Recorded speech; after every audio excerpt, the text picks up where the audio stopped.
All right.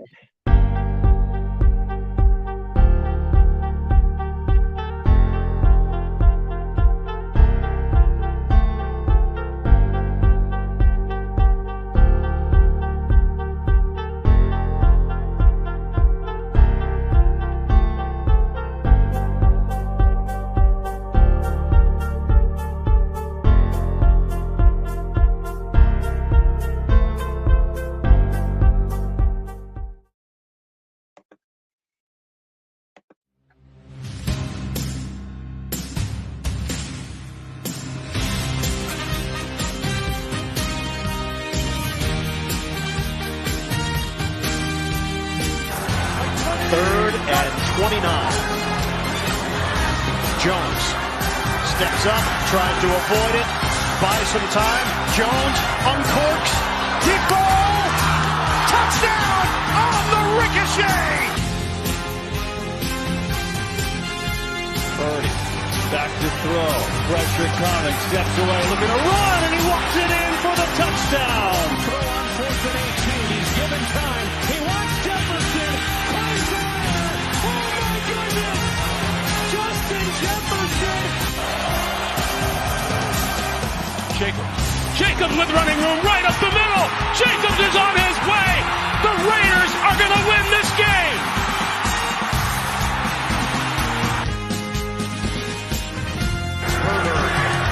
Lays it up, and it's intercepted. Trayvon Diggs. Guess who?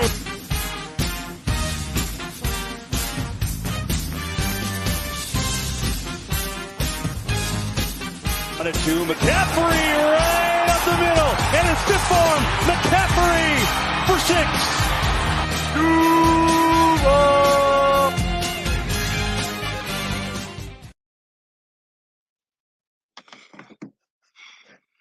Ooh. I hope everybody had a Thanksgiving. We don't really need to introduce ourselves because everybody knows who we are. So, Isaiah, I mean, how was your Thanksgiving, man?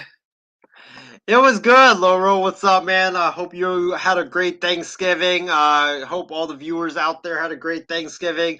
I mean, ate a lot of food, watched Brock Purdy and the Niners eat up the Seattle Sea Chickens on Thursday night. And then, I watched Michigan beat Ohio State, watch all the great rivalry games on Saturday. And then on Sunday, we had some really good NFL games that I'll talk about on the show. But I mean, what a game, Niners Seahawks that was. I know we'll talk about it later, but that was revenge for what the Seahawks did to the Niners at Levi Stadium, like I think 10 years ago when they ate turkey at midfield on our logo. So that was great to see, and just a great dominating performance by the Niners. But yeah, I mean, had a lot of food, had the turkey, the mashed potatoes, stuffing, pumpkin pie, all that good stuff. And man, I still feel full from Thanksgiving, to be honest with you.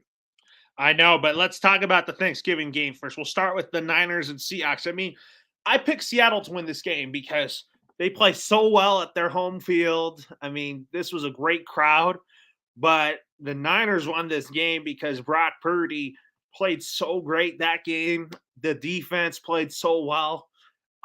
You talk about the Niners. I mean, they were on a 3-game losing streak where everybody thought, oh, are they going to fall off? But here they are at 8-3 and already a top 2 team in the NFC.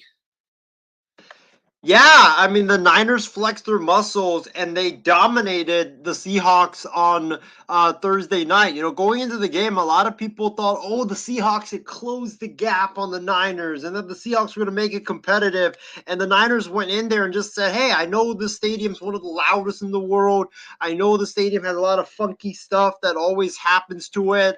I know that the 49ers always lose in the stadium, but we don't care.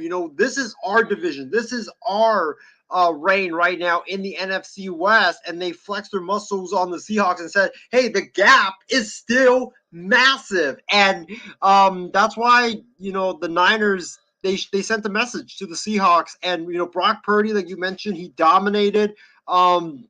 He was 21 of 30, 209 yards, one touchdown, one pick. The pick was a tipped ball, so I don't really I gave him a pass on that. I don't really think it was his fault because the ball was tipped at the line of scrimmage. But other than that, I thought he played flawless. He didn't make mistakes. He made some really excellent throws, like that throw where he threaded the ball in between four defenders to Brandon Ayuk. That was one of the best throws that I've seen in a long, long time. So yeah, great performance by Purdy. Um, but the Niners, I feel like this game was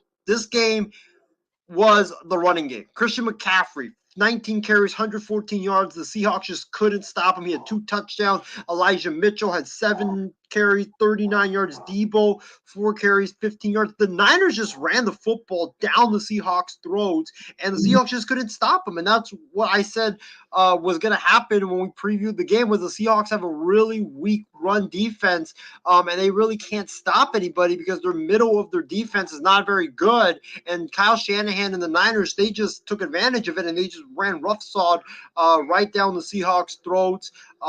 And then the defense. I mean, what an outstanding defensive performance by the Niners. Ever since they got Chase Young, Loro, this defense has just flat out dominated. The pass rush has come alive. Nick Bosa has come alive. Javon Hargrave, 1.5 sacks. Eric Armstead, 1 sack. Randy Gregory was terrific. Javon Kinlaw showed up and he was outstanding. Kevin Givens had a sack. Bosa had, I believe, 2 sacks. It's the Chase Young effect. And this is why I was saying the Niners needed to get a dominant pass rusher opposite of Nick Bosa, because you get a dominant pass rusher, it opens up that Bosa doesn't have to face double and triple teams, and it opens up the guys in the middle to do the damage if you have a guy in the other side who can also be a great threat rushing the passer as well. So just a complete performance by the Niners, and just an outstanding win by the Niners, and a clear and loud message by the Niners that, hey, we still run the division and you guys haven't closed the gap one bit. And, Laurel, I think the Seahawks are slipping, if I'm being honest, because Geno Smith has shown in the last 2 games that he's not the long-term answer for the Seahawks, especially if you want to dethrone the Niners. You can't dethrone the Niners with Geno Smith. You need another quarterback. And I know Geno was hurt, but Geno's not the guy. Geno's a very conservative quarterback, and that's not going to win against the Niners. You need like an aggressive. Probably need a Drew Lock, because Drew Lock is waiting to get his opportunity again. Exactly. I think the Seahawks would have been more competitive with Drew Lock than they would have been with Geno Smith, because Geno's just very conservative. I mean, Drew Lock didn't pan out well in Denver, but what I see in Drew Lock is the arm talent. Exactly. And he would have been able to challenge the Niners cornerbacks downfield, because let's face it, the Niners corners aren't really that good. So I think the Seahawks honestly should have put Drew Lock in, because I think Drew Lock would have given them a better opportunity. But the Seahawks, they need to try Drew Lock the rest of the season, because I feel like if you get Drew Lock in, Drew Lock can challenge the 49ers. You need Geno Smith, he obviously can't. So they need to find a quarterback that can be aggressive and be a star, because Geno's not the guy, and it's time to move off of him at the end of the season. Well, now we got to talk about the rest of the Thanksgiving games. The Packers and Lions. What a game to start off the Thanksgiving day. I mean, I thought I picked Detroit to win this game just because they were on a losing streak on Thanksgiving, but their woes continue on Thanksgiving. I mean, Green Bay basically made a statement, because I felt like that in this game in particular, the Green Bay Packers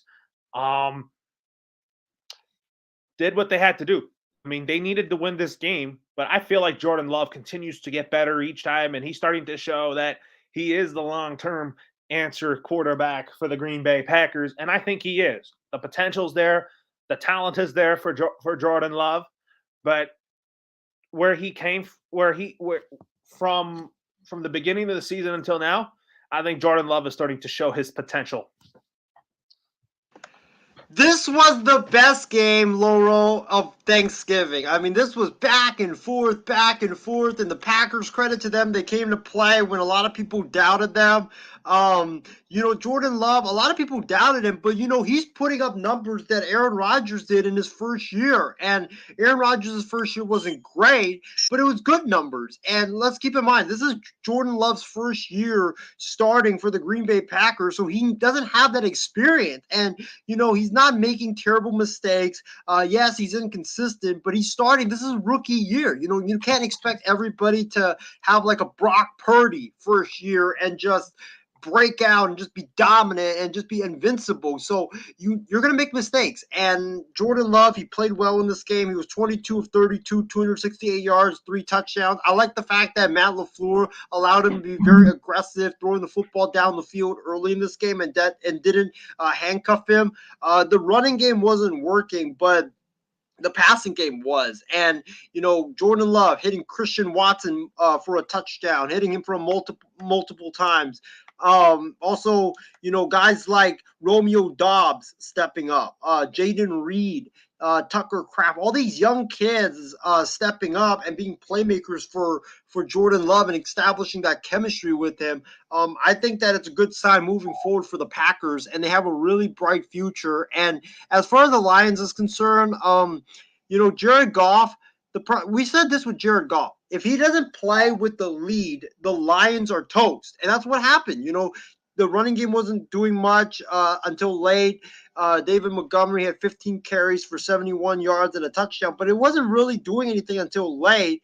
And then Jared Goff, he struggled early in this game. And then, when he picked it up, it was too little too late. So I don't really think the Lions are frauds. I think they're a good team, but I think that for them to win, they have to play with the lead in order for them to win. And otherwise, they're toast.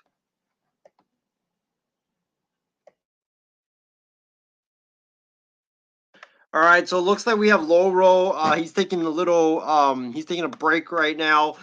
He stepped out for a little bit. Let's go into the other games, the Commanders and the Cowboys. And we'll add in this topic to the mix. The Commanders lost to the Cowboys. They got embarrassed 45-10 by the Dallas Cowboys. The Dallas Cowboys had 431 yards of total offense compared to 376 for the Washington Commanders. 331 yards passing, 268 yards for the Commanders, 108 yards rushing for the Commanders, 100 for Dallas. Dallas averaged 8.6 yards per play. Washington averaged 5 yards per play. Laurel, we're going to the Commanders and the Cowboys right now, and I think, we can mix in this topic with the game. Jack Del Rio, after this game, was fired as defensive coordinator by the Washington Commanders. First off, what's your thoughts on this game, and what is your thoughts on Del Rio getting fired by Ron Rivera? Well, the Commanders just played flat football that game. They just couldn't play well. I mean, offensively, they couldn't even move the ball, which is expected because the Cowboys' defense is so good. If you talk about the Commanders' defense, I mean, Jack Del Rio, this was a good decision just because I think that the defense wasn't functioning well. This defense is bad. I mean, they can't really make tackles and all that and do all of that, but the Commanders are probably going to be losing the rest of the games. And, I think Josh Harris is going to pull the plug on Ron Rivera. Yeah, I agree. The defense was atrocious. I mean, guys were open left and right. Guys couldn't make tackles. They couldn't stop the run. I mean, it was just terrible by the defense. And the defense has been bad all season long for Washington, even with Chase Young and Montez Sweat being there. And now without them, you can't even get after the quarterback, which makes things even worse. So I'm not really surprised that Del Rio got fired.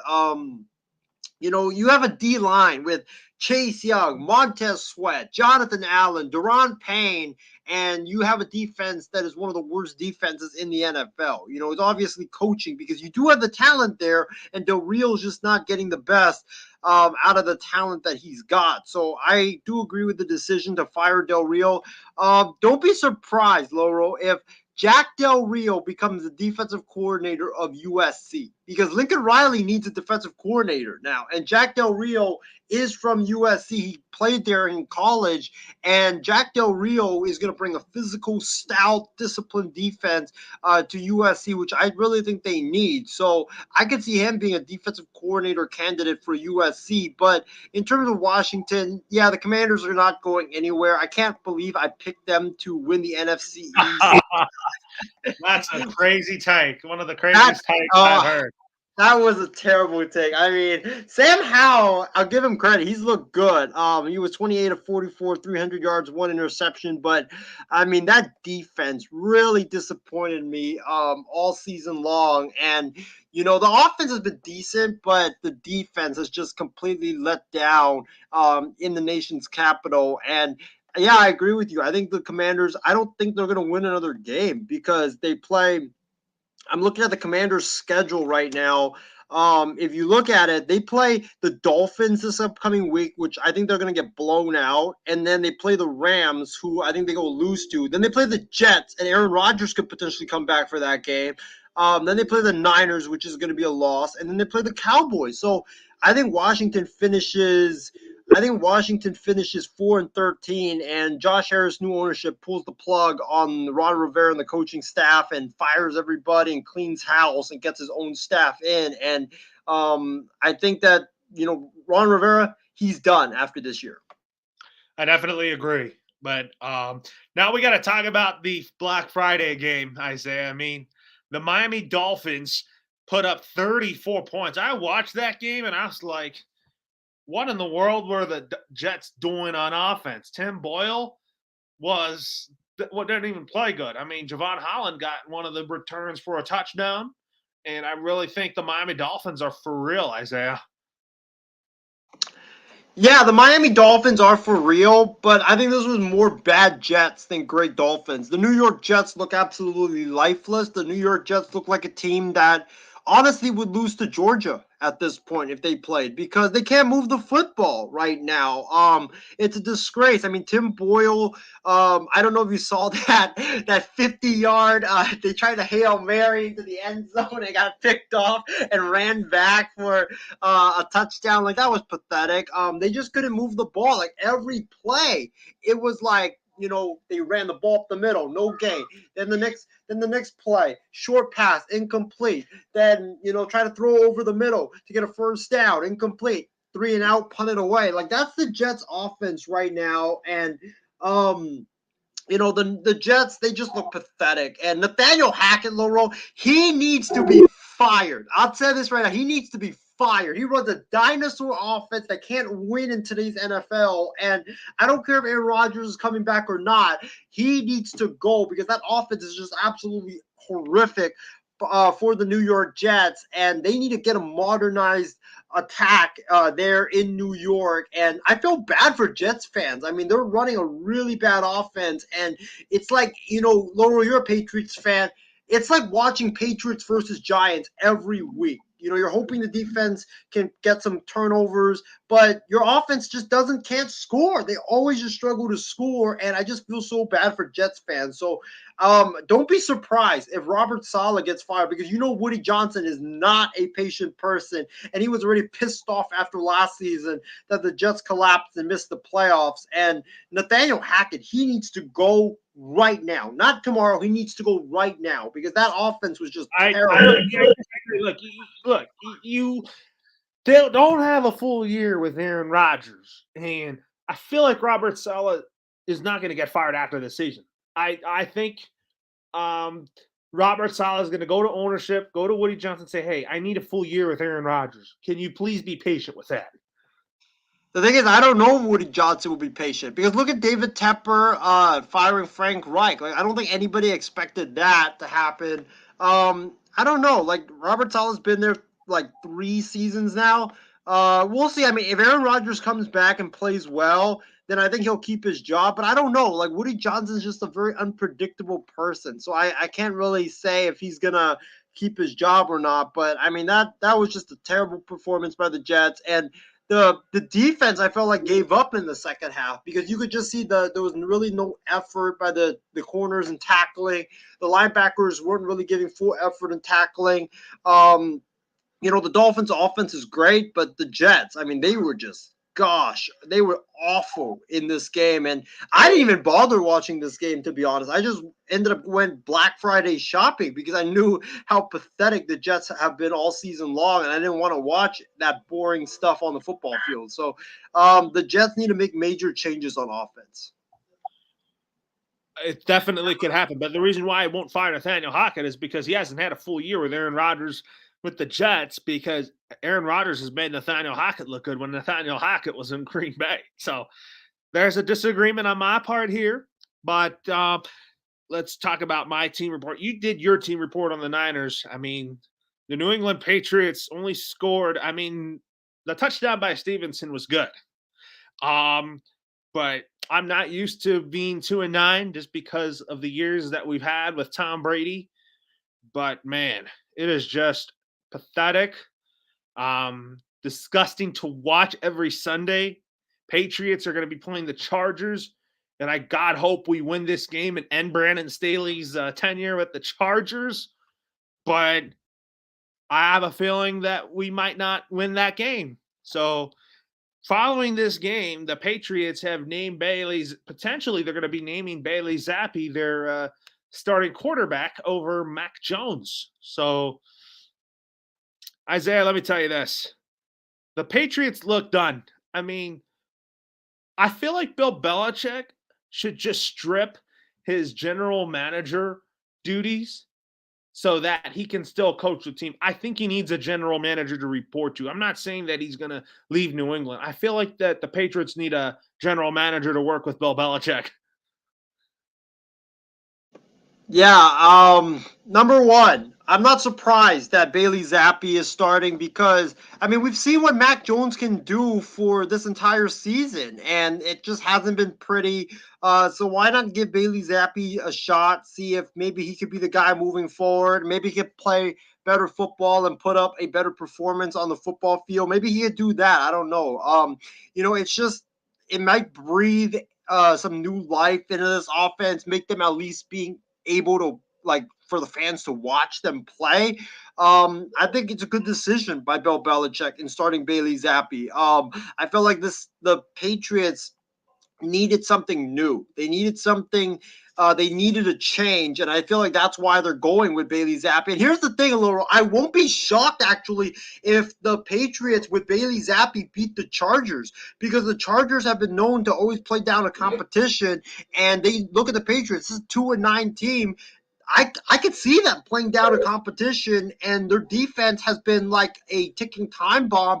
I could see their defense bombing, and Bailey Zappi just over here just torching their defense. So I could see the Patriots definitely winning this game. Plus, it's in Foxborough as well. So not surprised that Zappi is starting. But yeah, I think the Patriots, they need to make major changes. They need weapons on offense. They need to get better on offensive line. The defense, you need to hope Judon comes back healthy, Christian Gonzalez comes back healthy.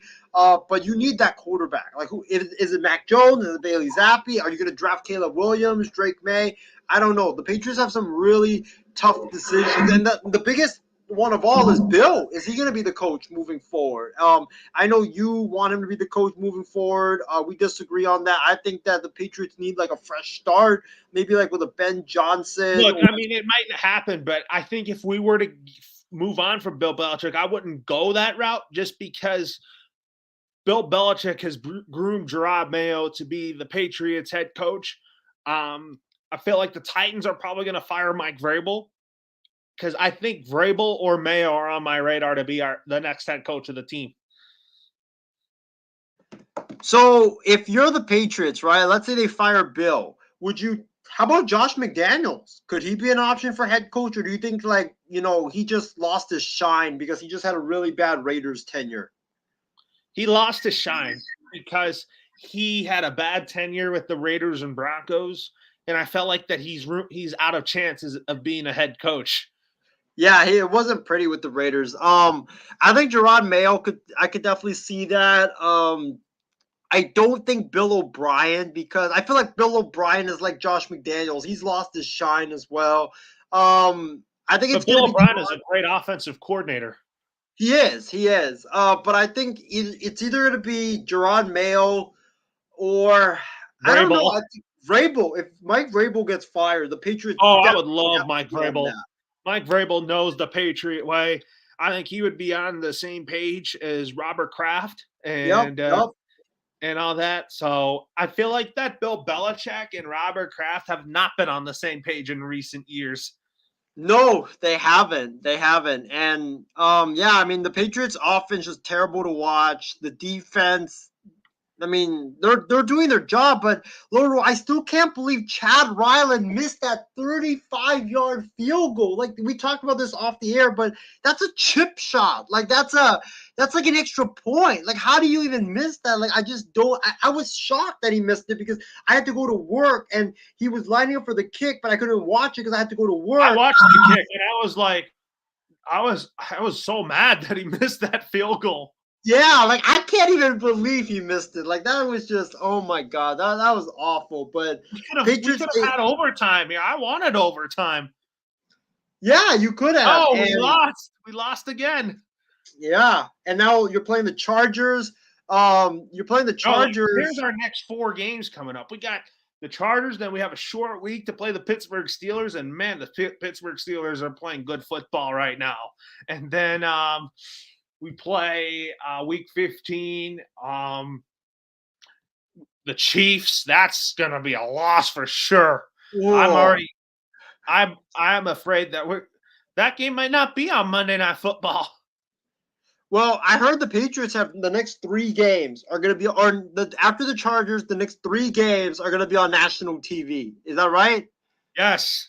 Oh, wow. Steelers, Chiefs, and then after Kansas City, we'll play the Denver Broncos on Christmas Eve. And man, the Broncos are hot right now. That defense is scary too. They're getting a lot of turnovers every game. And then week 17, we play the Bills. I have a feeling we will lose to Buffalo just because, I mean, the Bills are going to play like they're so mad from losing to us in week 7. Yeah, and it's in Buffalo too, so it makes it even harder. And then who do you play the last week? The Jets. We end with the New York Ooh. Jets potentially playing with Rodgers or without Rodgers. If Rodgers plays, yikes. If it's Zach Wilson, then it's gonna be Bailey Zappi versus Zach No, Wilson. I'm gonna still watch as a Gosh. fan. I'm still gonna watch, but Right? there might be moments of times where I might fall asleep in bed, being like, I don't want to get up for this mess. I want to enjoy the game while I sleep, but not cheer for certain moments. Yeah, like you don't want to be there watching New England get blown out like 45-0 against the Chiefs. Like, oh, No, it's gonna be. playing the Chiefs, I already know it's going to be an ugly game for us. Oh yeah, yeah, it will be. Patrick Mahomes is gonna torch you guys. I know that arm of his, like, we're going to leave a lot of these guys wide open. Like, leave Kelsey wide open, leave guys like Scantling who can't even catch for his life. Yeah, right. That guy. Oh my God, he's cost the Chiefs a lot of games this season. I know. I feel like the Chiefs need a better number 1 receiver to go with Kelsey, just because I feel like the Chiefs need a Tyreek Hill replacement. Yeah, exactly. Although I like Sky Moore, I think he's good, but he's no Tyreek Hill. No, he's not. He's young, but all their receivers are just so inconsistent and just so they just drop the football a lot, which is not good. They should get DeAndre Hopkins next offseason. Yeah, maybe. That's what I think, because I think this would be good for Mahomes. You get him, and then you draft a young receiver in the draft. Yeah, well, speaking of receiver, I mean, if you're the Patriots, right? Because we're on the Patriots right now. If you're on the Patriots, if you get the number 2 pick, right? Are you drafting quarterback or do you go receiver or like playmaker with that pick? I'm going to go Marvin Harrison Jr. I don't want to pass up on him. Marvin Harrison Jr. is going to be a generational talent wherever he goes because Marvin Harrison Jr. can make a team look really good, and he will pick up an offense. He will, and he's very dynamic too. So I could see that. Because I don't think we've had a receiver like that since Randy Moss and Gronkowski and Edelman. Because I feel like that getting a wide receiver that's dynamic, that has very good feet, good hands, that can catch and not drop. Getting a guy like Marvin Harrison can make any quarterback on the Patriots look really good. Yeah, well, also I just feel like if you're New England, I don't think that if you keep Bill Belichick, right? I just don't see Caleb Williams being the fit for him because Bill doesn't really like running quarterbacks. I feel like the fit for him is Drake May from North Carolina because he's a pocket passer. He's very smart. He gets the ball out quick. That's the Patriots guy if he's still on the board. Oh, I like Drake May. I mean, I wouldn't mind Drake May at all quarterback. because Drake May is great at North Carolina. I think he's going to fit the system that Belichick or O'Brien decide to implement for him, and I think this is the type of quarterback that Bill Belichick would like to develop. But I don't think Mac Jones is. No, I like Mac Jones. I mean, I thought Mac Jones was the guy, but Bill Belichick seems to be very pissed with him. I think Mac Jones needs a change of scenery. That's what I feel like because I feel like him and the organization have kind of drifted apart, and I feel like he'll be better like with a change of scenery and going somewhere else. Maybe like I don't know where he would go to, but I'll say this final stretch of games, this is Bailey Zappi auditioning for his NFL future. You know, like if he plays well, you know, he's could be the Patriots starting quarterback next season if they don't draft someone, or you know, he's going to be somewhere else, either starting or being a top level backup. So Bailey Zappi's got to play well because this is NFL future right here. If he plays like crap, then he's not gonna. I mean, he's gonna be, you know, as the third stringer or backup in New England, or he's just not going to be in the league. So this is a very, very important stretch coming up for Bailey Zappi. The Jaguars and the Texans, what a game that we saw here on Sunday. I mean, I thought the Texans were going to win. Matt Amendola missed a field goal. I mean, he got away. I feel like the Texans are better off with Kamini Fairbairn, who I think is really accurate, good leg, can kick long field goals. So I think the Texans are better off with Fairbairn at kicker than Matt Amendola. But for the Jaguars, I mean, why they won this game? I think it's because their offense played fantastic. Trevor Lawrence is the real deal. He's already the real deal down in Duval. That defense is getting better. But as for the Texans, they're not well equipped just yet. What a game this was, Laurel. This was one of the games of the week, man. I mean, the Texans came just inches away from winning that game against the Jags. Like, they were so close to winning that game, and that would have been a big victory for the Houston Texans because, you know, this was a big game for both teams. You know, if the Jags win it, they're 2 games up in the division lead, and they have also the tiebreaker, so it's basically a 3-game lead with about 4 games to play. That's huge. And if the Texans won, they're tied for the division, and the Jags or the Texans would have the tiebreaker over the Jags. So this was a massive game for the Jags and the Texans, and the Jaguars just showed their experience. You know, their defense played well. Trevor Lawrence played well. 364 yards passing, 22 of 30 or 23 of 38. 1 touchdown, 1 interception. Travis Etienne, outstanding. 20 carries, 56 yards. Calvin Ridley, they finally got him involved in the passing game. He was terrific, but this was a great duel between CJ Stroud and Trevor Lawrence. Trevor Lawrence, 364 yards, passing 1 touchdown. CJ Stroud, 304 yards, passing 2 TDs. This is going to be an outstanding battle between these 2 great young quarterbacks for years to come. But what a game this was. And I think it really came down to Bobby Slowick and D'Amico Ryans' decision late in the game to not run the football and get closer to field goal range because a 58-yard field goal was kind of long, but instead CJ Stroud took a sack, which made the field goal longer, and in that situation, I feel like they should have ran it, get a few more yards, make it like 40 something yards, and he's definitely going to make it. But a 58-yard field goal is so long, and he came inches away from winning, or from kicking it and making it and winning it. I just feel like they should have gone a little bit closer so that he could have an easier field goal. And that was a bad decision by D'Amico Ryans and Bobby Slowick on offense. So, but what a game, man. I can't wait to see these two teams battle it out in the future. I know they might be teams that are going to be 1-2 in the division, but after the Titans 17-10 win over the Carolina Panthers, David Tepper made a head-scratching decision to fire Frank Reich. I mean, he just came in, and I was like, was he going to be the right fit for Carolina? Both coaches, both Tepper and Reich didn't see eye to eye. Reich wanted CJ Stroud, but Tepper wanted Bryce Young. They got Bryce Young. I thought Bryce Young was going to flourish under the Reich offense, but Frank Reich just didn't do his job developing Bryce Young. So there's the ticket there. And this tells me that David Tepper is just not really patient. He's a guy that wants to win. He wants to win now. And Isaiah, you know what he did? He exploded after that game. He just said he dropped an F-bomb into the in outside the Panthers locker room because of how pissed off he was. Yeah, this was unfortunate. The Panthers have been awful this entire season. The Titans not so good as well. So it's not surprised that these two teams played a really close game.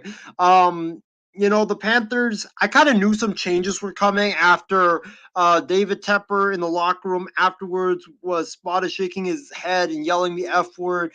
He was so mad after that game, and you knew that something was going to change. But I kind of am surprised that Frank Reich ended up getting fired. I didn't expect that. I thought that they would give him another year, see how he could do with Bryce Young.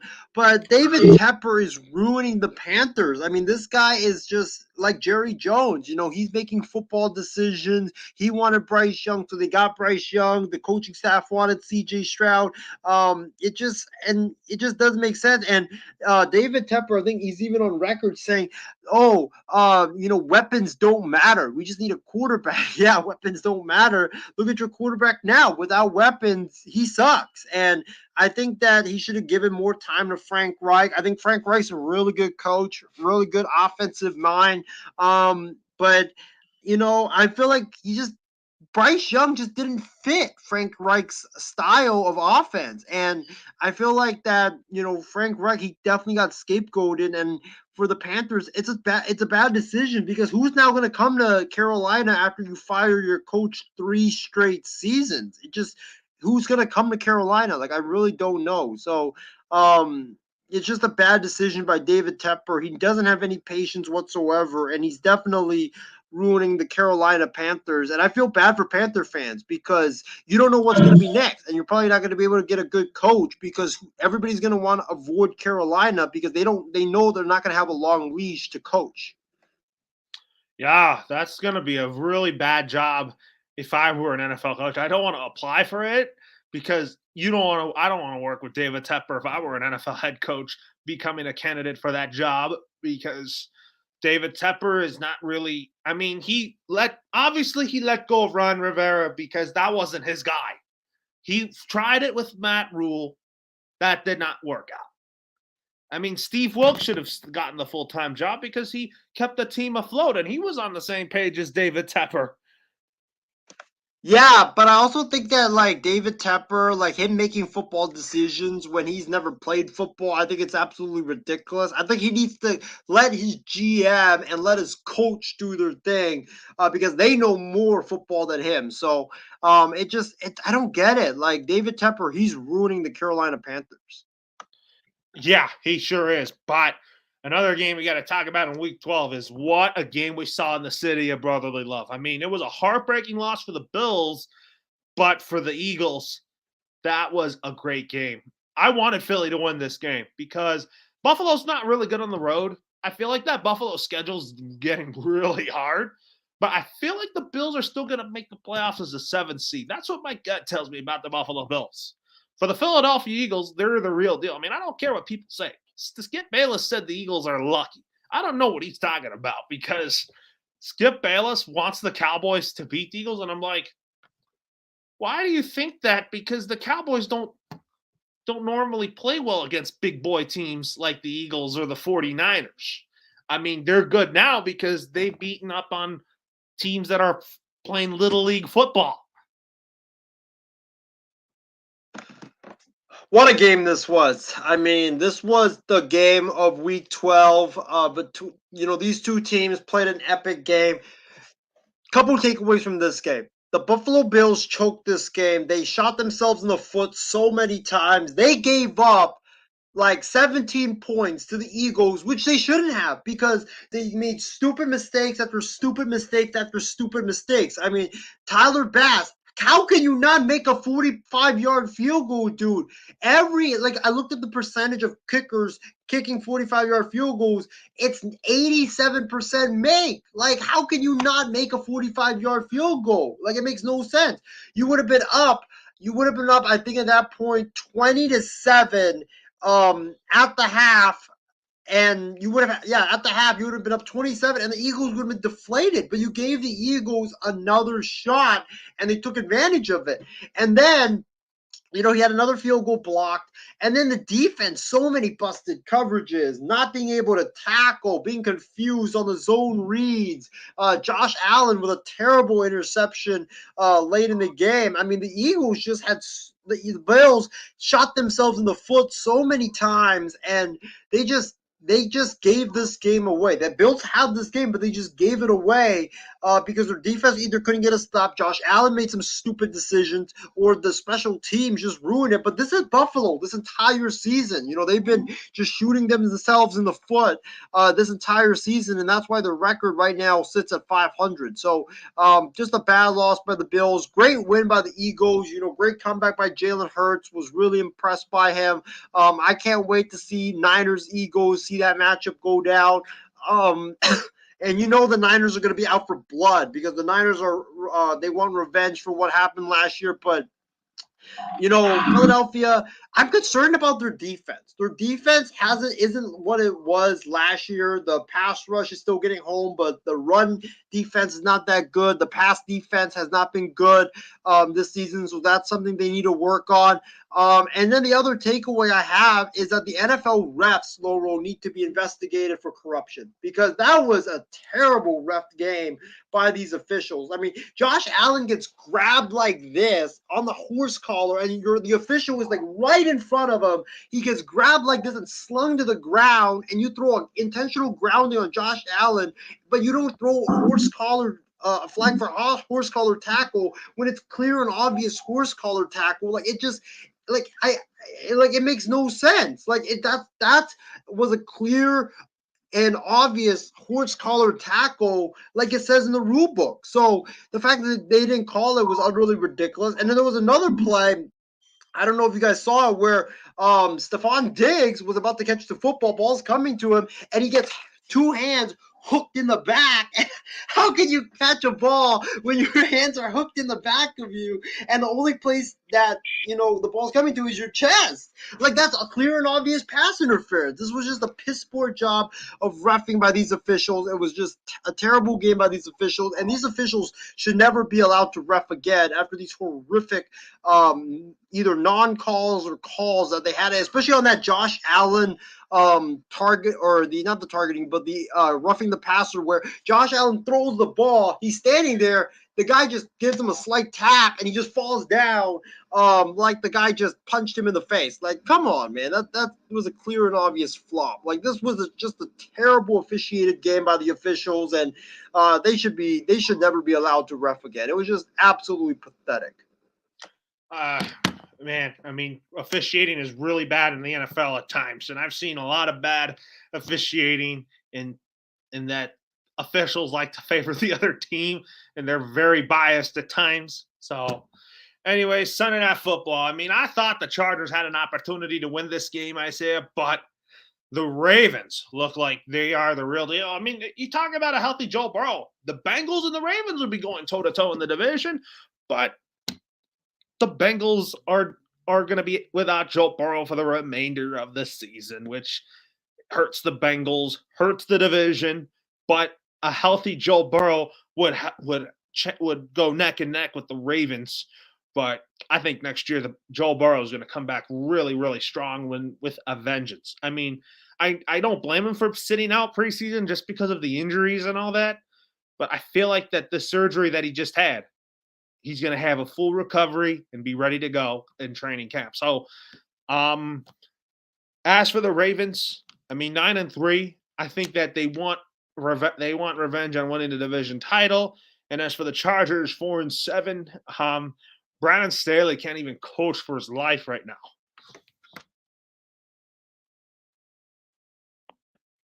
Oh my gosh, where do I start? Number one, the Baltimore Ravens look like Super Bowl contenders.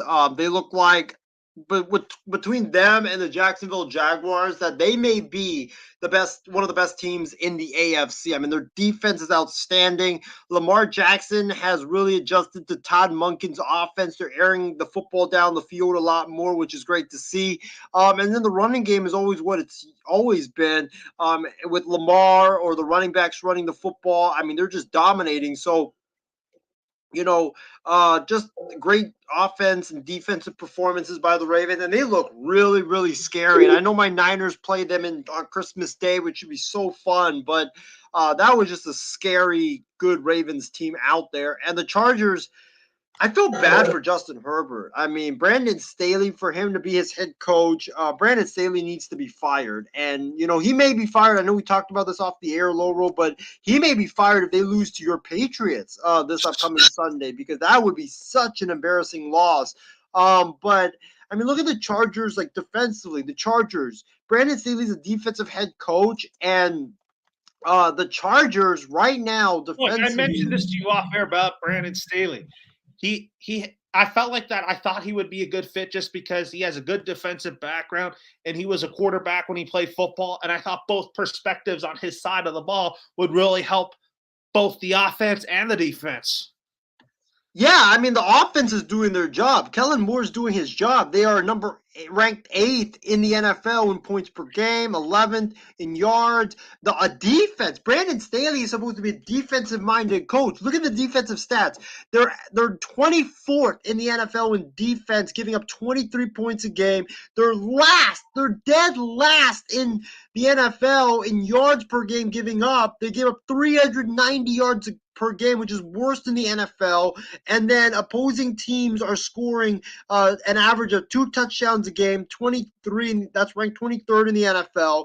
They're converting third downs. The Chargers are terrible when it comes to opposing teams converting on third down. Like, the defense is just so bad, and they have Bosa, they have Khalil Mack there. They have some really good pieces on defense. And Brandon Staley, he's supposed to be a great defensive mind, and he's just not doing his job. The defense is supposed to be way better than this, and it's just not. It's the opposite. It's very poor, and I just feel like the Chargers. The defense is bad. They don't really have any leadership, and Brandon Staley, he should be gone because the Chargers aren't going to go anywhere with Brandon Staley as their head coach. You're absolutely right. And then Monday Night Football. I mean, we're going to talk about the quarterback situation after this game. I mean, your boy Nick Mullins might be starting, or Jaron Hall, or Josh Dobbs for the Vikings. I mean, the Bears, on the other hand, they even won this game without scoring an offensive touchdown. That tells me how bad the Bears, and it was just a fluke win for the Chicago Bears. I thought the Vikings were going to win this game, but at the same time, the Bears just got lucky, and the Vikings have been – you always call the Minnesota Vikings an overrated team. This was, I mean, we thought like the Thanksgiving games, great. Sunday game, you had a lot of good games. This was a terrible Monday Night Football game between these two teams. I mean, I rather would have went shopping than watched this game because of how bad it was. I mean, the Vikings gave this game to the Bears. Josh Dobbs was exposed as a massive fraud in this game. He threw 4 interceptions against the Bears defense, who has been just absolutely pathetic pathetic this entire season. He threw 4 picks against this defense, which before this game, I think they ranked like second to the last in the NFL in interceptions. Like it just was really bad from Dobbs. And then the Vikings just couldn't get anything going. Their offensive line couldn't protect. The Bears just didn't have to do anything because Dobbs just kept giving them the football in good field position, and they just kept kicking field goals to get the win. So I mean, I wasn't even really impressed by the Bears. I wasn't impressed by the Vikings. I mean, this was just an awful performance by both teams, and the Bears just came up with the victory because Josh Dobbs and the Vikings just literally handed it to them. And this was a big loss by Minnesota because you had a chance to bounce back after a loss to Denver, and then maybe go on a little run and make the playoffs. But now, I mean, Josh Dobbs looks like a fraud. The Vikings look like a fraud. And I know Justin Jefferson is going to come back in a couple of weeks after their bye week, but there's really nothing saving Minnesota right now. And it's ugly. It's ugly. I know Steven was saying, Josh Dobbs is the guy. Josh Dobbs is the guy. Run it back with Josh Dobbs. Yeah, let's run it back now. We kept telling you, Steven, Josh Dobbs always turns the football over. He, makes throws that should be intercepted. Well, now the Bears exposed him, and Josh Dobbs is a massive fraud, and the Vikings look done, Loro. Yeah, I mean, who starts at quarterback? I would go with your boy Nick Mullins. Yeah, I would start Nick Mullins too because see what you have in him. You've seen what you have in Josh Dobbs. You've seen what you have in Jaron Hall. See what you have in Nick Mullins. Nick Mullins Nick Mullins played well in that Kyle Shanahan offense that Kevin O'Connell runs with the Minnesota Vikings. So maybe he can do well, get the football out quick. Maybe he could do well, especially against the Raiders, whose defense is not really that good. So I would start Nick Mullins if I'm the Minnesota Vikings. That may be a good chance right there. But I think that if you talk about the Vikings here, I really think Kevin O'Connell is going to get his own guy next year. I think the Vikings have a great offense with like Jordan Addison,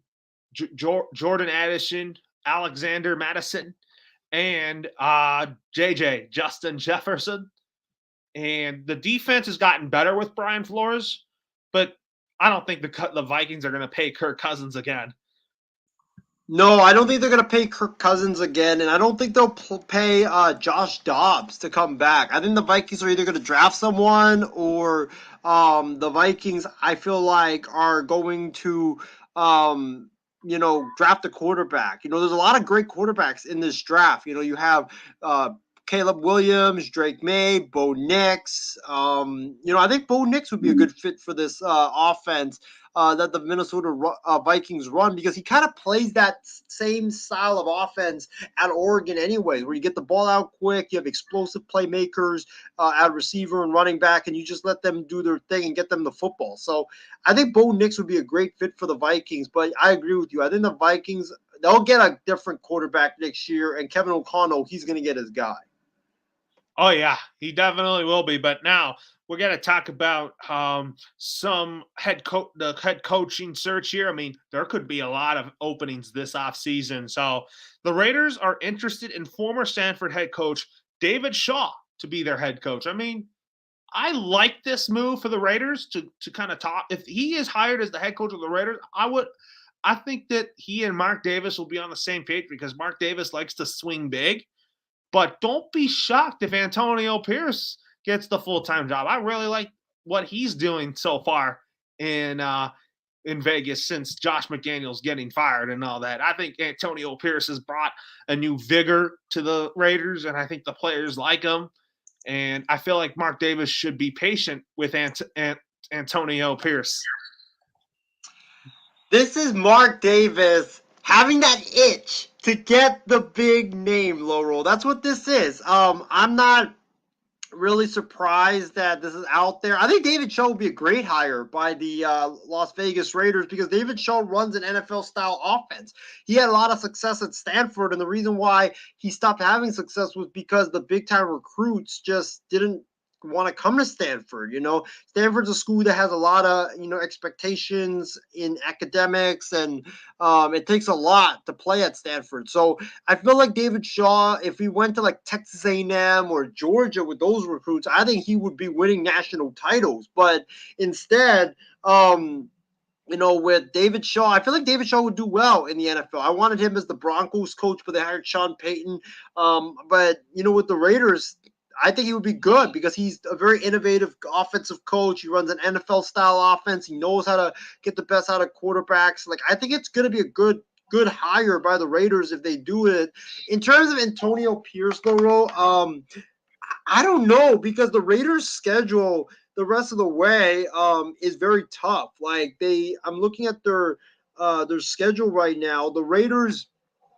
This is the Raiders' final 6 games of the season, Laurel. The Raiders have the Minnesota Vikings at home, which, I mean, that could be a win. Then they play the Chargers. That's a very tough game. Then they play the Chiefs, which is a tough game. Indianapolis, not so much. Then they play the Broncos. But so you have like 4 games on your schedule. That's very tough, and you already lost 2 in a row. So this is going to be a huge stretch for Antonio Pierce coming up, and if he can do well, I think he'll keep the job. But it's going to be the stretch that determines if he keeps that Raiders gig or not. This will be telling for Antonio Pierce. So Shaq Leonard is visiting the Eagles and Cowboys. Where I think he goes, I think he should go to the Philadelphia Eagles. I think he could really help improve that defense. I mean, he knows Nick Sirianni from his days in Indianapolis, and I'm sure that Nick Sirianni would like to have a former Colt there. Or don't be shocked if Frank Reich returns to Philadelphia as a quarterback coach for Nick Sirianni, or an offensive coordinator. I disagree. I think Shaq Leonard should go to the Cowboys because the Cowboys need a linebacker since Leighton Vander Esch is out for the season with a neck injury. And I know the Eagles, they need a linebacker because Cunningham's also out.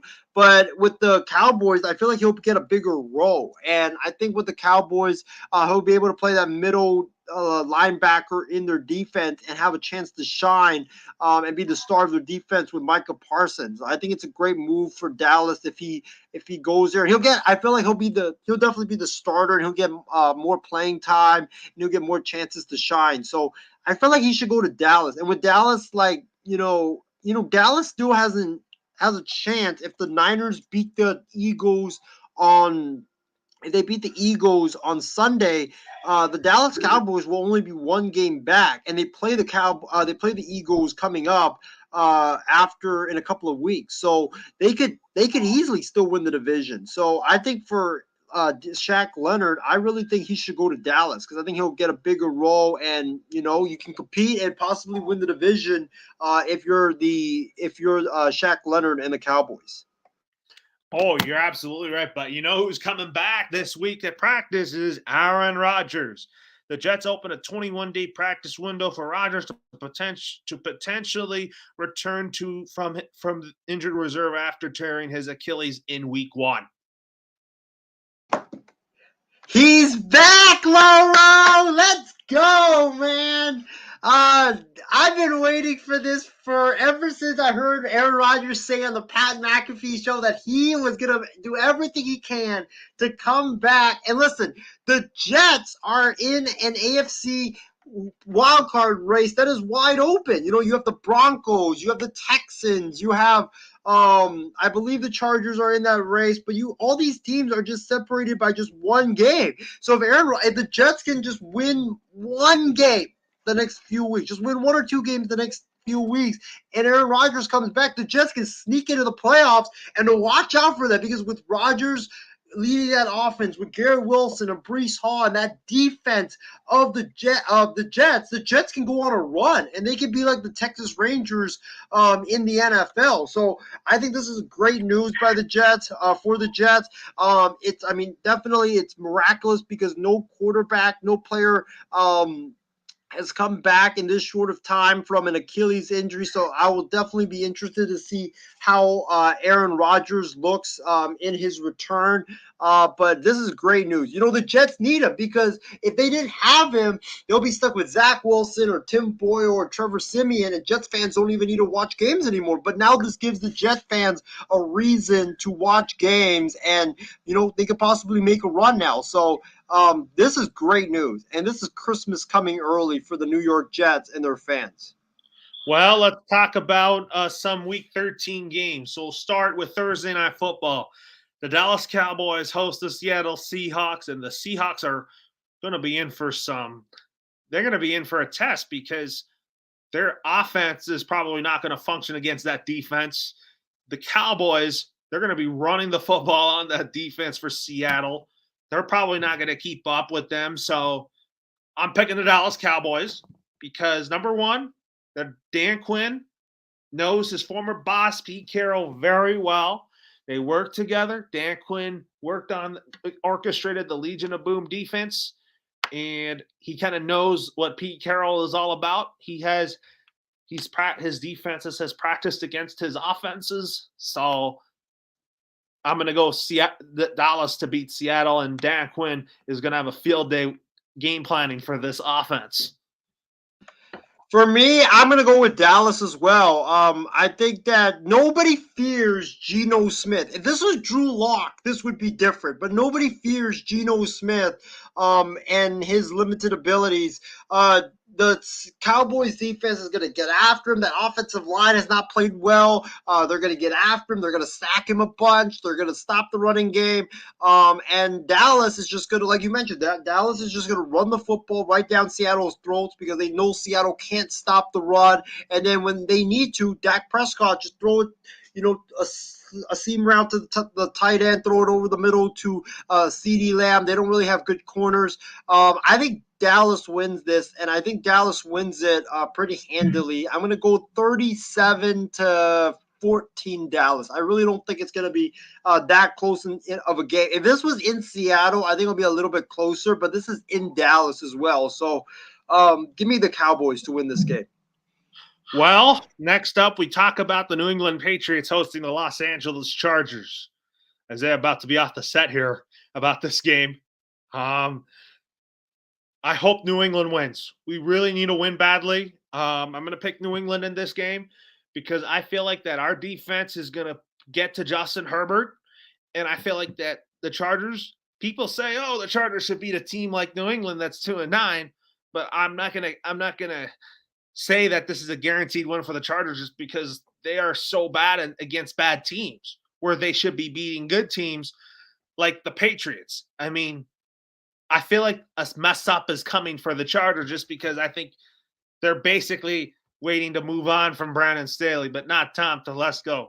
New England wins, but I feel like it's going to be a 17-14 game, whereas both offenses are going to be so bad where one of them's going to be the fault. One of them's going to get fired in LA.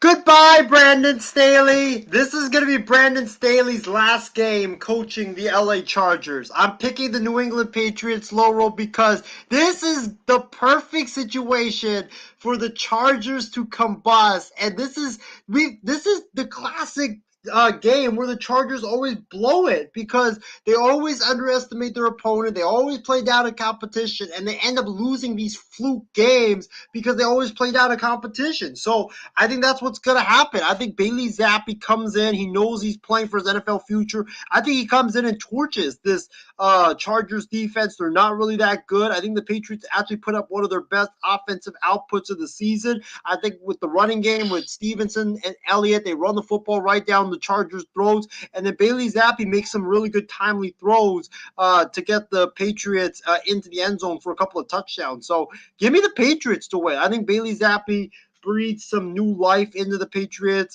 You've seen it before. And when a new quarterback comes in, the team just has some new energy about them.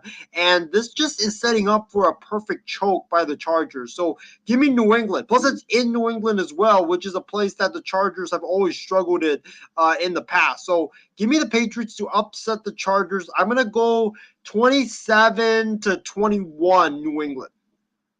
The Lions go down to New Orleans to take on the Saints. I mean, I mean, the funny thing is the Carolina Panthers could still win the division just because everybody is so bad, but that's a long shot of saying that. I think the Saints still win the NFC South, but I am going to pick the Detroit Lions to win. But the funny thing is, I picked the Carolina Panthers to win the division, but that pick is pretty much dead. Oh, this is one of those games that you're just like, yuck, man. Like, this is just like, I mean, the Saints have been mediocre this entire season. The Lions, they've had ups and downs moments. You know, if I have to pick, I'm going to pick the Lions. I think the Lions have a better offense. The Saints offense, you don't really know what you get from them every single week. Their defense is very good, but the offense, you really don't know what you get from them. The Lions, they're going to run the football. Jared Goff doesn't make a lot of mistakes. I think the running game will be effective, and I think the Lions, Aiden Hutchinson is all over Derek Carr on Sunday and gets him down a couple of times. So give me Detroit to win this game, and give me Detroit to go into the dome and win this game. I'm gonna say 20-17, but I think it's gonna be kind of like an ugly game at first. Well, the Falcons are taking on the New York Jets. I mean, the Atlanta Falcons have been up and down as well, but I'm going to pick the Falcons in this game because I think the Falcons. The reason why I think the Falcons will win this game is because of their rushing attack led by Bijan Robinson. I think their defense is pretty good, especially the pass defense. Jesse Bates has been decent. And then for the Jets, their quarterback situation, they're probably going to roll with Tim Boyle or Zach Wilson until Aaron Rodgers comes back. So I'm going to go with the Atlanta Falcons in this one. Yeah, I'm going to go with the Falcons as well. I don't see any hope for the Jets. The Jets' offense looks so pathetic. They probably would get shut out by Georgia or Alabama, to be honest with you, or even Michigan or Ohio State. That's how pathetic their offense is. Their defense can only hold for so long until and then they break because their offense can't stay on the field. So and then they get tired. So give me Desmond Ridder and or is it Taylor Heineke that's starting? Desmond Ridder. Yeah, give me Desmond Ridder. Jets have trouble with mobile quarterbacks. Desmond Ridder with his legs, with his arm. I think that, the Jets and the Falcons play close at first, but I think the Falcons break it open because the Jets offense just can't get off the field or can't stay on the field. So give me the Jets to win this game. I mean, the Falcons to win this game. I'm going to go Falcons 23-10. So anyways, with that being said here, now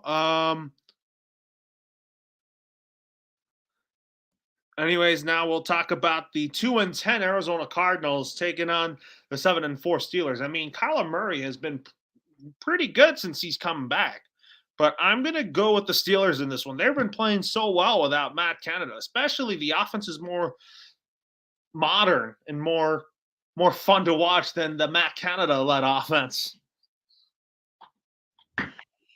Yes. Loro, this game, I kind of had to think a couple of times about this game because this game's going to be very tough. This is a rematch of the 2009 Super Bowl, which is a very good Super Bowl between Kurt Warner and Big Ben Roethlisberger.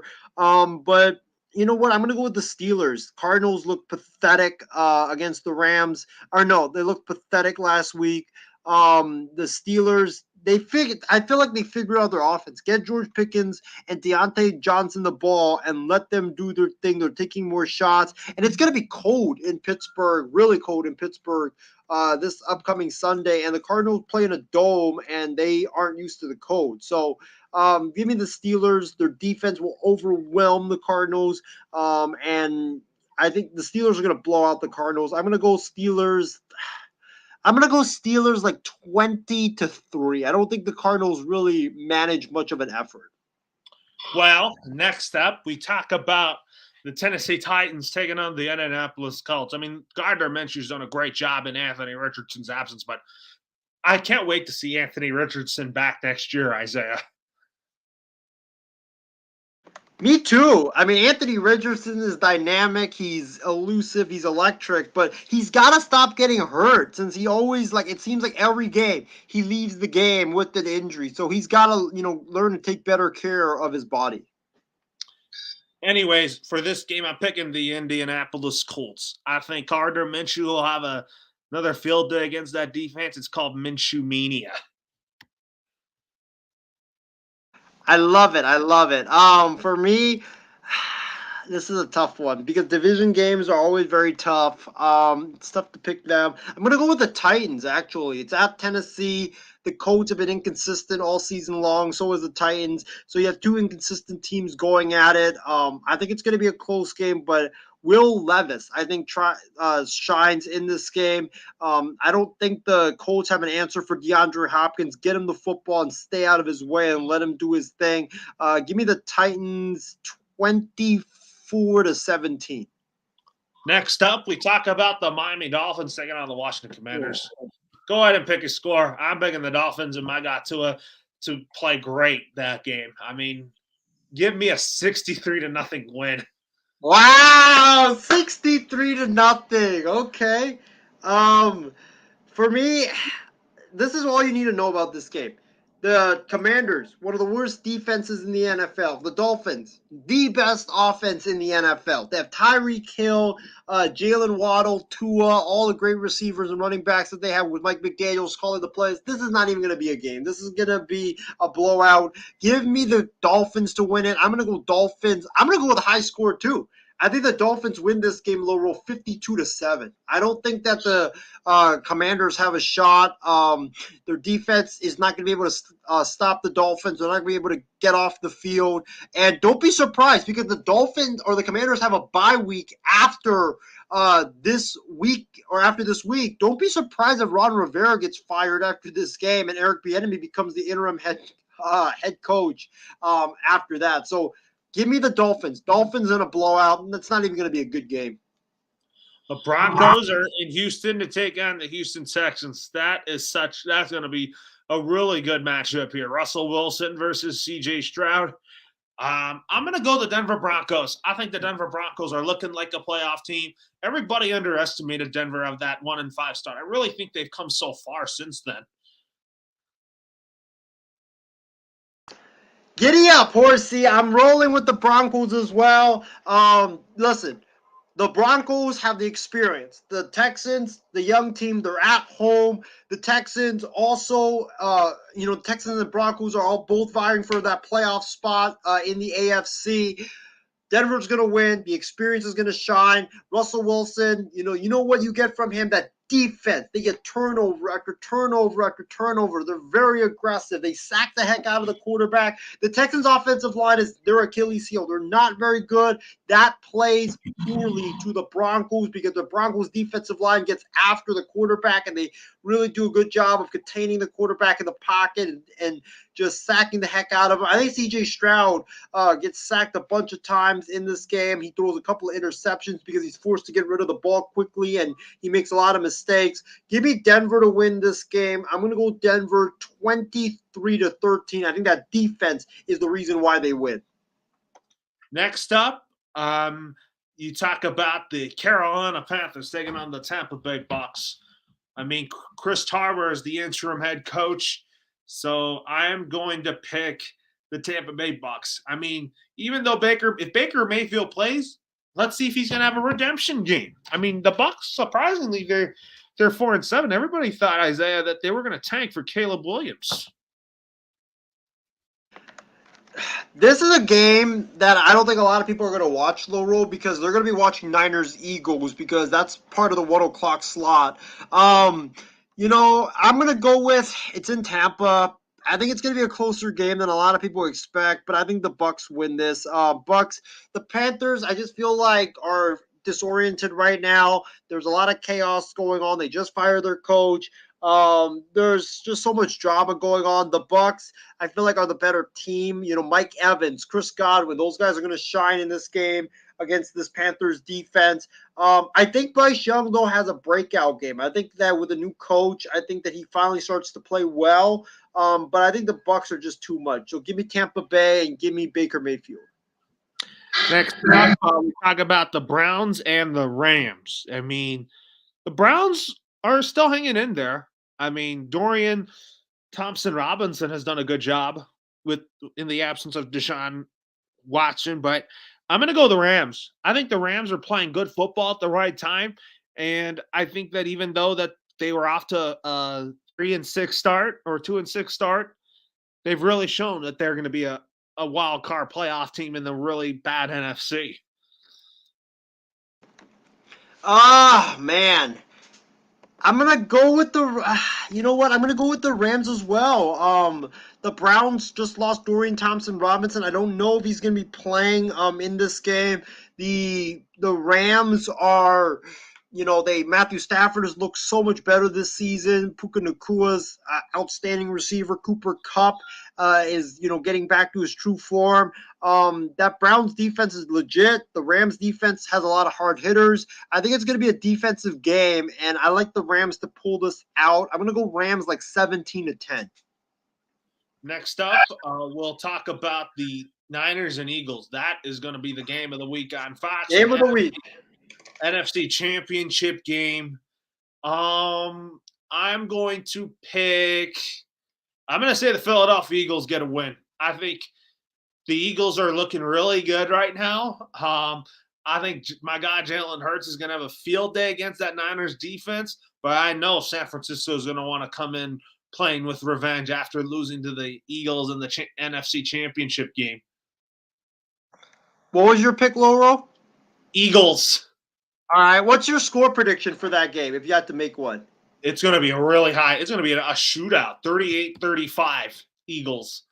All right. For me, I'm going to go with my team. I'm going to go with the Niners because the Niners, like I said earlier, they're going to Philly with revenge on their minds, and they're out for blood, man. Kyle Shanahan wants to completely outclass Nick Sirianni. The defense wants to just get after Jalen Hurts and make his life absolutely miserable. And Brock Purdy is going to want to go in there and just torch the Eagles because he has revenge on his minds as well. I'm going to go with the Niners. I think that the Niners defense suffocates Jalen Hurts in that offense. I think that Brock Purdy, the Eagles, I looked up a stat today. They're not very good against tight ends. So get the ball to George Kittle. Get the ball to him across the middle, especially with the Eagles missing their top linebackers. I think Brock is able to eludes the pass rush in this game. The running game, I think the Niners will be able to have some success running the football. Give me the Niners to win this game, and I think Brock has a really good day. Kittle has a good day. Ayuk has a really good day. But the running game also will have a great day because the Eagles' running rush defense, like I mentioned earlier, is not really that good. Give me the Niners to win this game. 30-17. I think San Francisco sends a loud and clear message that, hey, we are the best team in the NFC. Next up, we will talk about Sunday Night Football. The Chiefs and the Packers going head-to-head. Green Bay had a statement win, but I'm going to go with that. I'm going to keep going with the hot hand and Jordan Love, and I think he's going to beat Patrick Mahomes and the Chiefs on Sunday. Give me the Cheeseheads, baby. The Chiefs have looked very consistent this entire season. Their receivers can't catch the ball. They can't run the football a lot of the times. And Mahomes has looked very pedestrian this entire season. The Packers, I feel like, are hitting their groove at the right time. Matt LaFleur is finally allowing Jordan Love to air the football down the field and be aggressive in his play calling. I think they'll get Aaron Jones back, and the Chiefs' defense is not that good against the run, so expect a big dose of A.J. Dillon and Aaron Jones. Give me the Packers to win this game at Lambeau Field. It's going to be cold. December football at Lambeau Field is always a great thing to see. But give me and it also, Laurel, here's the weather.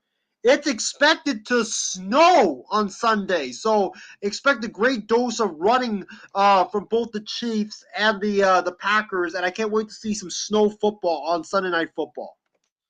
That might be a lot of fun in Green Bay. Lambeau Field is not turf field. It's going to be good for the players. Good for less injuries there. I know, and that's why I think having Aaron Jones healthy finally is going to be a good thing because now you can run both A.J. Dillon and Aaron Jones. Monday Night Football. I wish this was Joe Burrow versus Trevor Lawrence in a rematch of LSU versus Clemson. but that is not going to be the case. So I'm going to pick the Jaguars to win this football game. Although I do think a healthy Joe Burrow would make this game really competitive. That's the Monday Night Football game. The Jaguars and the oh my God! If Joe Bengals. Burrow, honestly, if Joe Burrow was healthy, this would be such a great, classic, thrilling game. But he's not, and it's going to be Jake Browning, who struggled last week against the Pittsburgh Steelers. The Jags are going to handle the Bengals with ease. Trevor Lawrence is going to have a big day. Their defense is going to get a lot of turnovers because I don't trust Jake Browning to protect the football. Give me the Jags. They're going to win this easily in Duval County, and you're going to have you're going to have Trevor Lawrence saying a lot of this on Monday night. Well, you're probably right about that. Yeah, Trevor Lawrence is probably going to be saying a lot of that. I really think Trevor Lawrence is becoming an elite quarterback in the NFL.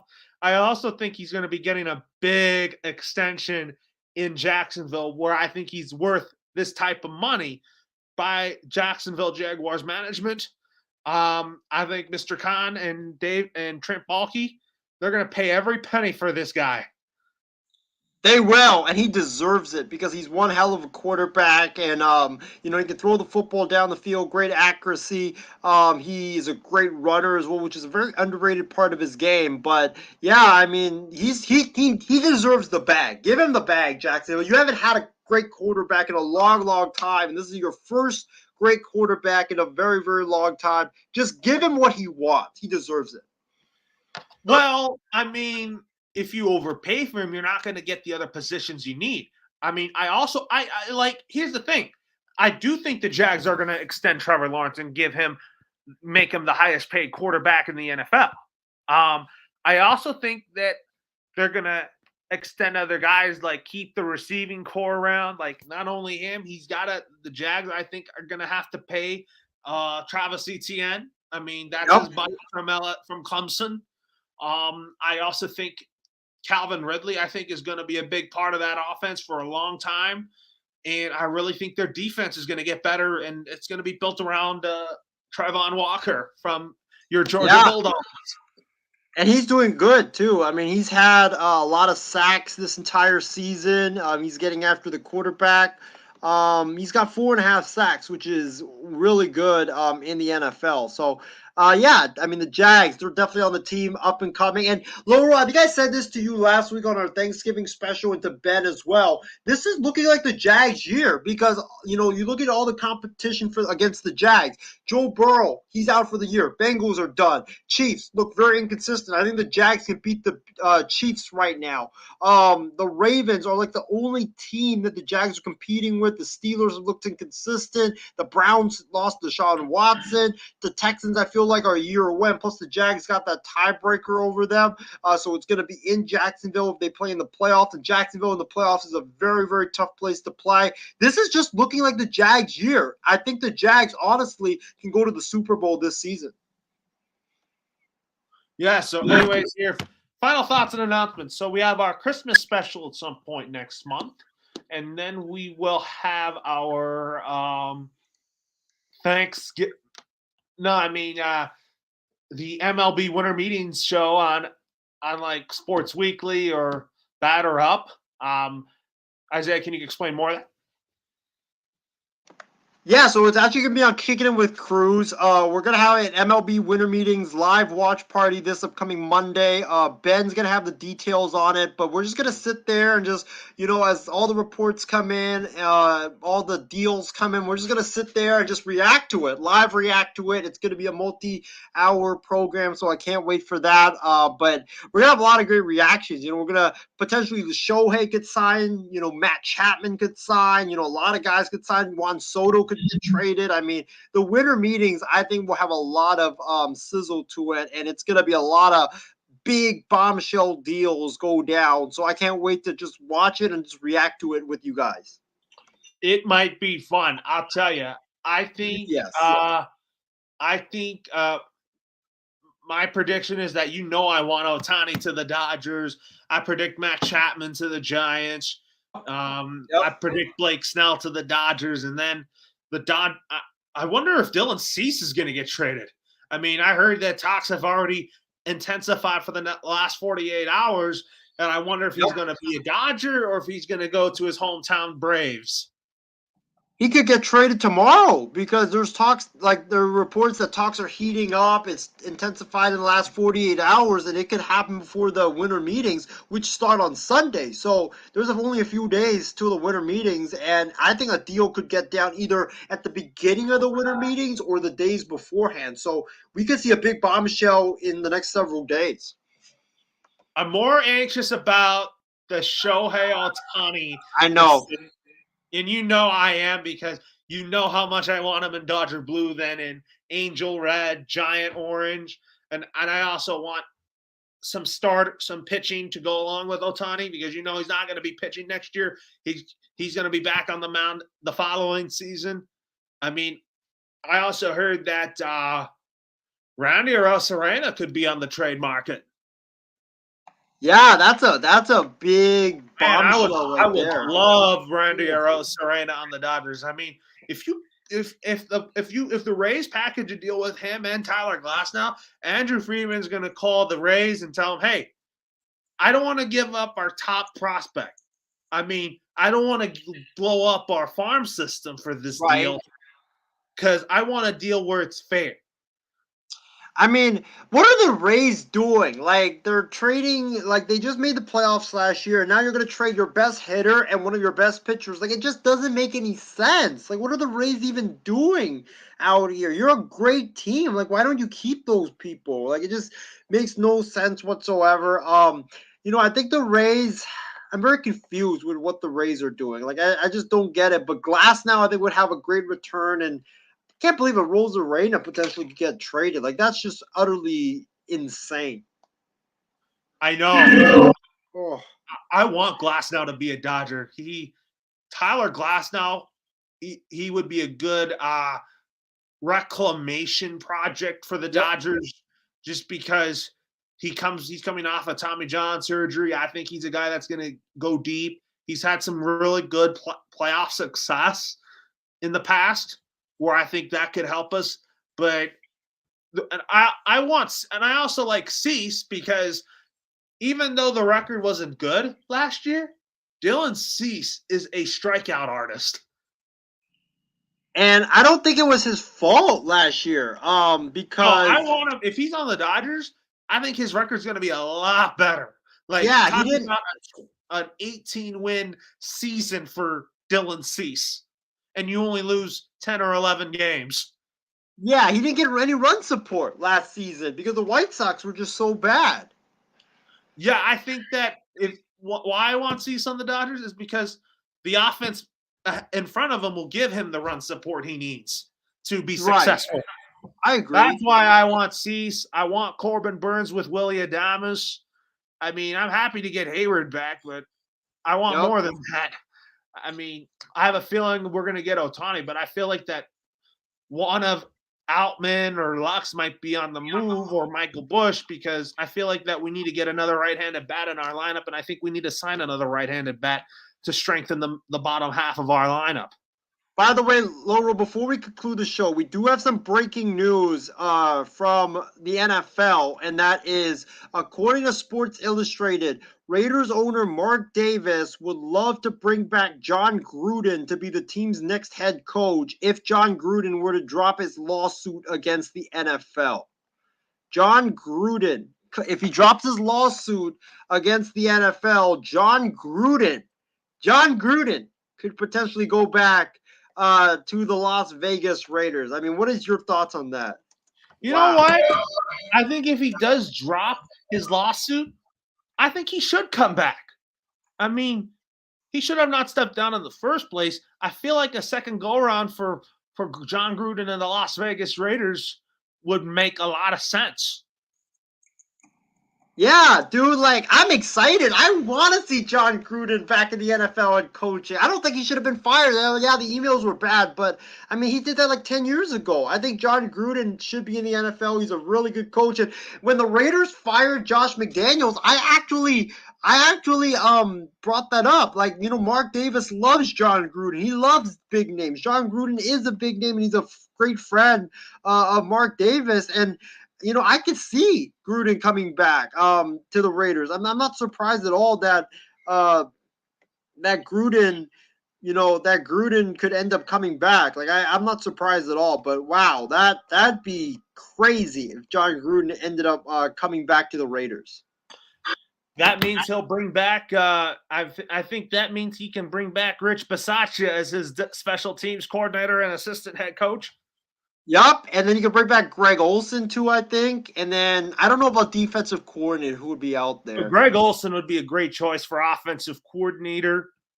Yup, he would And be. then defensive coordinator, he had Paul Gunther, but Paul Gunther was not a good defensive coordinator. No, he wasn't. But I mean, Olsen wouldn't even be calling plays, right? It would be John Gruden. He would be John calling the Gruden's a plays. great offensive mind. Defensive coordinator, he could try to get Gus Bradley out of Indianapolis, but that's not going to happen. No, no, no. Gus Bradley would not. Nah. He would stay in Indianapolis. He's done a great job there. Yeah, I mean, defensive coordinator, he could go with. Hey, Dennis what if Allen? was that? What if Dennis Raheem Allen? Morris is? What if Raheem Morris is available? Oh yeah, he could bring him back. Because he came from the Gruden tree. Yeah, he could bring him back. Or what about Ehro Averio, That's a the good one. Panthers defensive coordinator, who I think has a lot of upside and potential to be a really good leader of men. How about Jack Del Rio? They worked together at ESPN. Oh yeah. Yeah, I could see that. I could see Jack Del Rio. Well, Jack Del Rio coached the Oakland Raiders. Yeah. When Gruden That got tenure did not last long for no, Jack Del Rio. no. Dennis Allen I could see that one if he gets fired by the Saints. I don't know if he's going to get fired. Yeah. I know John Gruden has some great names that he will draw. Maybe he might go with Brandon Staley. Ooh, oh my God. Brandon Staley. Oh no, that's not good. So my final thought is, Isaiah, that this was a good bombshell to end the night, and Yep. looking forward to the winter meetings, and then our Christmas show. We'll talk some basketball. I mean, you talk about the Lakers today playing great against the Detroit Pistons. I mean, the record's not good right now, but I think the Lakers are going to be a playoff contender. Yeah, I agree. I think there will be a playoff contender, but I still think they need Zach LaVine to be a championship contender. I heard that I heard the Lakers prefer DeMar DeRozan. I would want DeMar DeRozan because I think they need another scorer. I think they need a guy that can, besides LeBron and AD, can score the basketball by himself as well. I mean, I don't want to give up D'Angelo Russell. But what if you give up D'Angelo Russell to get DeMar DeRozan or Zach LaVine? Would you do it? Yes, I Yeah. would. Only for those two, though. No, I like D'Angelo Russell. I think D'Angelo Russell is a great offense. He's talented on the offensive side of the ball. Yep. I mean, a guy that can shoot threes. I feel like he's a better fit for us to be a third star on the team. Yeah, but if you get Zach LaVine, dude, with LeBron and AD, like LaVine's, I feel like a better fit because he can slash and he can, shoot. Like he's a really good shooter. So I personally want Zach LaVine. That's the guy I really want to be the third star for the Lakers. That I think can elevate the Lakers to championship contenders. Oh my God! I just see somebody on Jimmy Fallon. I think I just saw Julius Randle on there. Really? He's on with Jimmy Fallon right now? I think he is. He was wearing like a. I think he's wearing a wig right now. Oh my God! Wow, what a great ending to the show. Oh my God. Yeah. Anyways, have a good night. Everybody have a good night, and we'll figure out what the next show will be, Isaiah. So you can just message me about stuff related about extra point because I'm not sure about all that. So All right, guys. Yep. As like you said, Laura, we'll let you guys know when the Christmas special is, the New Year's extravaganza, and also extra point. If we'll let you guys know, so make sure you guys stay tuned. But for me and Laura, have a great night, everybody, and we'll see you on the MLB Winter Meetings special coming up next Monday. Have a great night.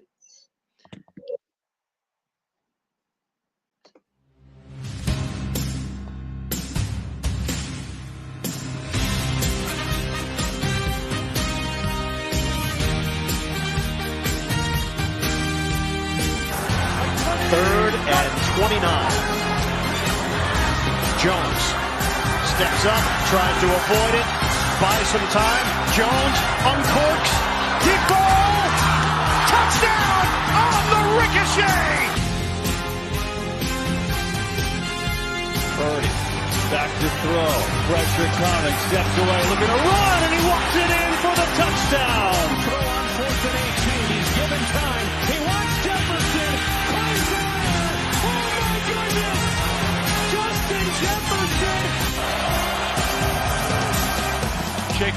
Jacobs with running room right up the middle. Jacobs is on his way. The Raiders are going to win this game.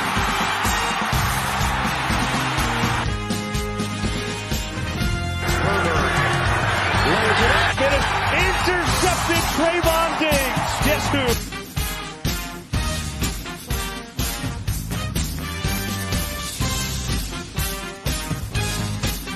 To McCaffrey right up the middle, and it's stiff arm. McCaffrey for 6.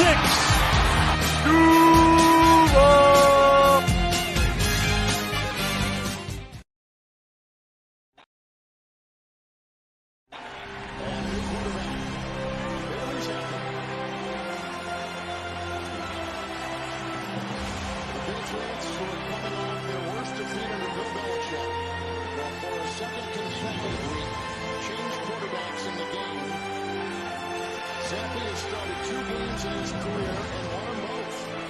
Last week in Dallas, the number